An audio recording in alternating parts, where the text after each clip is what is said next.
Now I would like to request Shri Arun Goyal, who is the former Secretary Cabinet Secretary Government of India and a 1985 batch retired IAS officer. He also served as a member of the Central Electricity Regulatory Commission, overseeing key regulations over 2,200 petitions. With nearly 4 decades of experience in power, finance, commerce, and governance, he has contributed to landmark reforms including GST rollout, Delhi power sector reforms, and India's WTO transition. Please welcome Shri Arun Goyal with a big round of applause, everyone.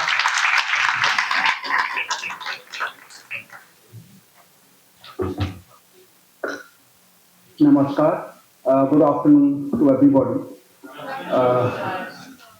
Actually, I have prepared text, but I think seeing that the audience is very, very different, so many students over here, so I'll try to speak extempore and try to communicate what I have learned and what has been, my principles in the life. Esteemed dignitaries on the dais, I'm a learned audience and friends. Uh, so the topic for today is actually transformative CSR leadership for Viksit Bharat at the rate 2047. So when we are saying Viksit Bharat, it means that we want to be a developed country by the year 2047. Now this is a vision which has been given by our Prime Minister, but then each one of us has a role in it, and we have to see that how we can contribute towards it. Now, it's already mentioned, we have talked so much about CSR, but there is another concept called ESG. So I thought I'll little bit delve on that. So when we are talking of ESG, it consists of environment, social, and governance. Now, the world over, this is becoming a very, very popular concept. And what is required in India is that India is, one of the unique countries that we started CSR, which is mandatory in nature. It's in very few countries that CSR is mandatory in nature.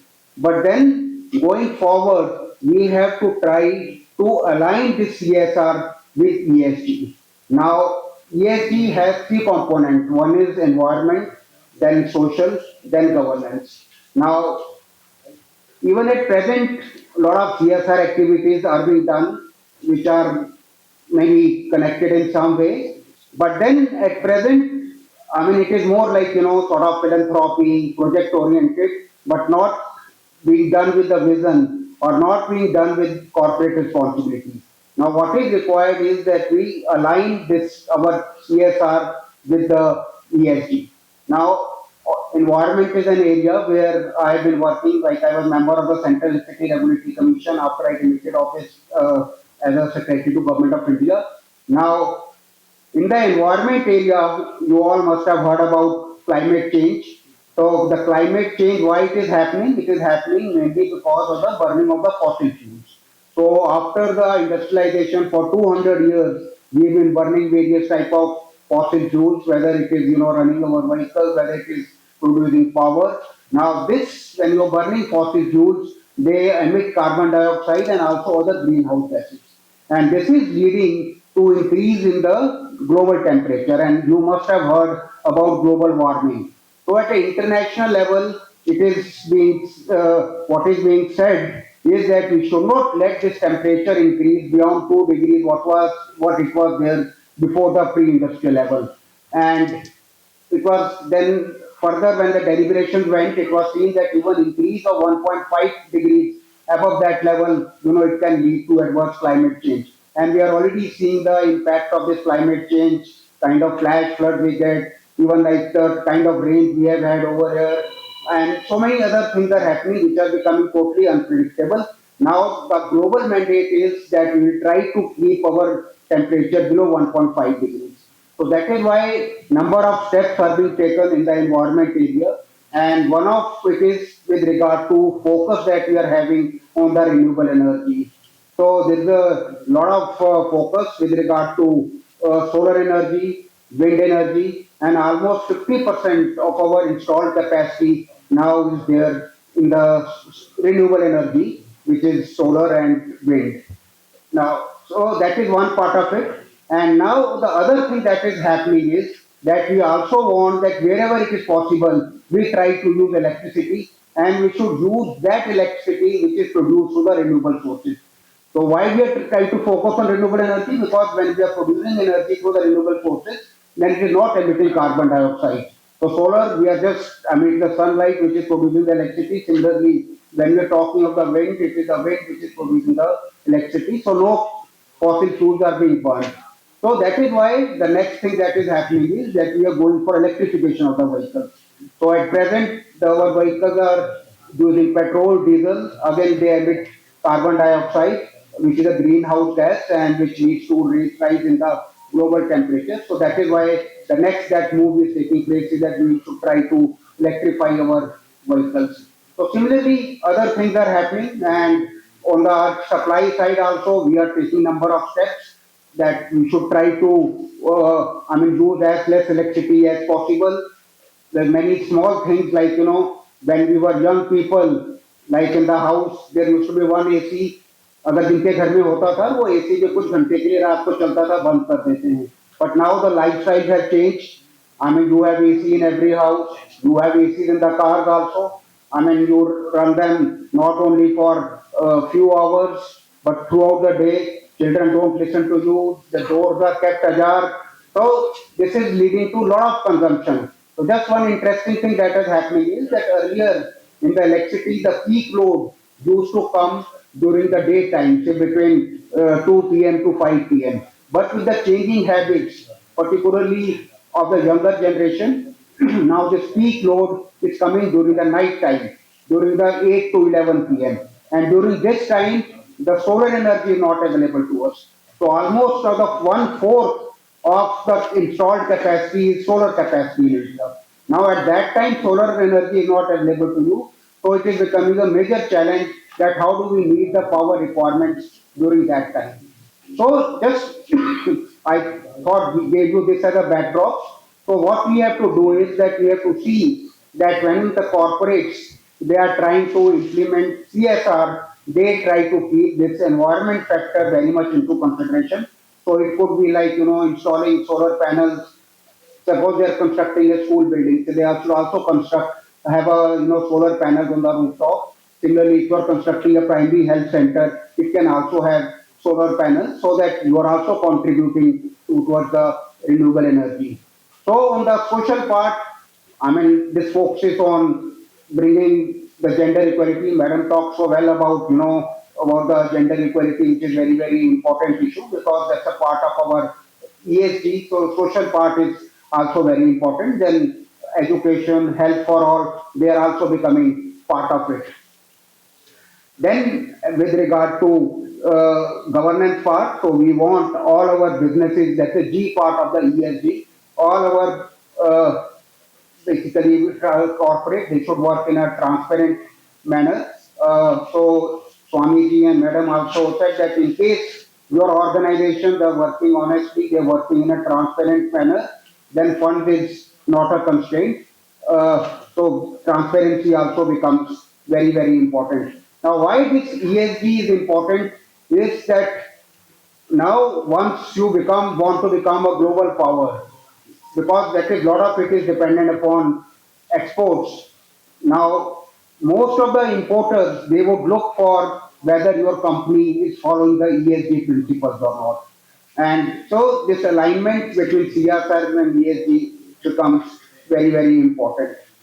So again, there is another concept that is going that for the top 1,000 companies, now we are having this business responsibility and sustainability reporting. So this incorporates this ESG concept. So that has been made mandatory at present only for the top 1,000 companies. But this format or this framework which is there for business responsibility and sustainability reporting can also be used while doing the CSR so that you get a clear idea whether the CSR that you are having whether it is having an impact on the grassroots or not. So this was just, I thought I'll talk a little bit on the theme. But again now, since so many students are over here, I would like to share that what has been sort of my philosophy. So I believe that for everyone, like my two sons are there, one is 36, one is 33. So always this is very important. I believe in four H's. So first is with regard to hunger for knowledge, which is very important.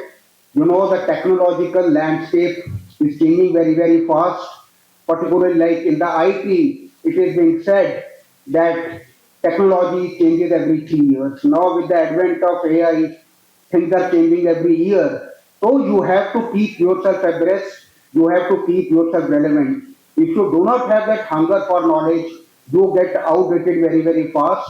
And as you all know, the number of jobs that are available in the government sector are very limited. Most of you would be working in the private sector. Even in the government sector, till the time you remain relevant and you have that hunger for knowledge, things become very difficult as you move forward. And the second thing, which my edge is with regard to the hard work. So whatever profession you are, whether you're a doctor, whether you're a scientist, so I think hard work is very important. And how much intellect God might give you, but until and unless you are not able to put in hard work, that intellect is not of the use. So I remember, long time back, I just read somewhere, there is a Mensa organization is there, which tests the IQ of the people. So they find that IQ of say many ordinary people. So firstly, it is very difficult to measure inherent IQ because lot of it is linked with what you have studied. But you test the IQ in a very different kind of environment where you are not really trying to test your knowledge, what you have learned. You find that many of the carpenters, poorly paid, even a street vendor, they can have very high IQ. But maybe because of the circumstances, because they're not putting in the hard work, they have not been able to rise in life. So IQ is important, but mere IQ is not sufficient. So hard work becomes very important. Particularly many of you might be even thinking of say civil services or say getting into government jobs. So here also civil services is such an exam that it really tests your perseverance, your ability to put in hours of long work because the syllabus is very wide. So hard work becomes very important. So third thing is with regard to fourth H is with regard to honesty.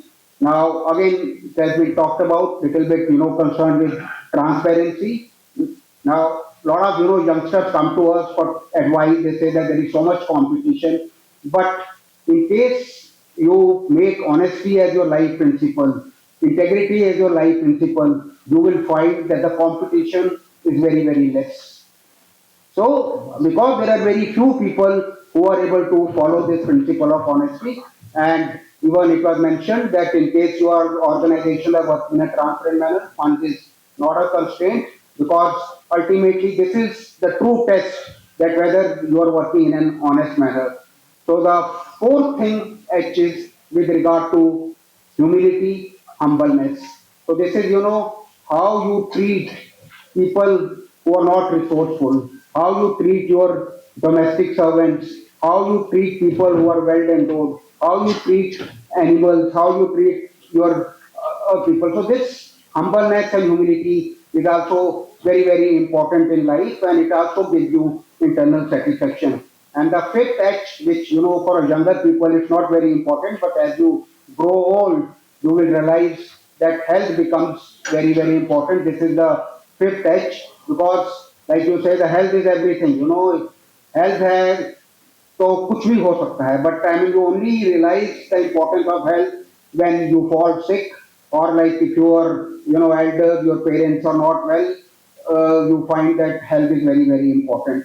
So I thought I'll just give you this message, and so the five H I'll repeat again: hard work, hunger for knowledge, honesty, humbleness, and health. So, lastly, I would say one more thing. So, I have always believed that life is a marathon, not a sprint. So, what do you mean by it? So, marathon, you run a long distance.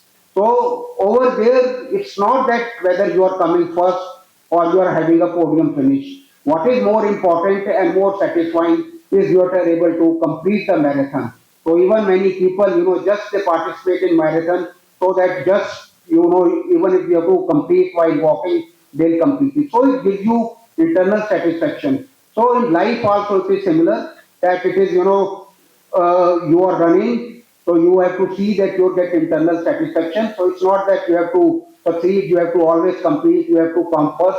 So even running the life with honesty and the principles I have told you, it gives you a satisfaction. So just remember this, that life is a marathon, not a sprint. And it's not always, that you have to have a podium finish.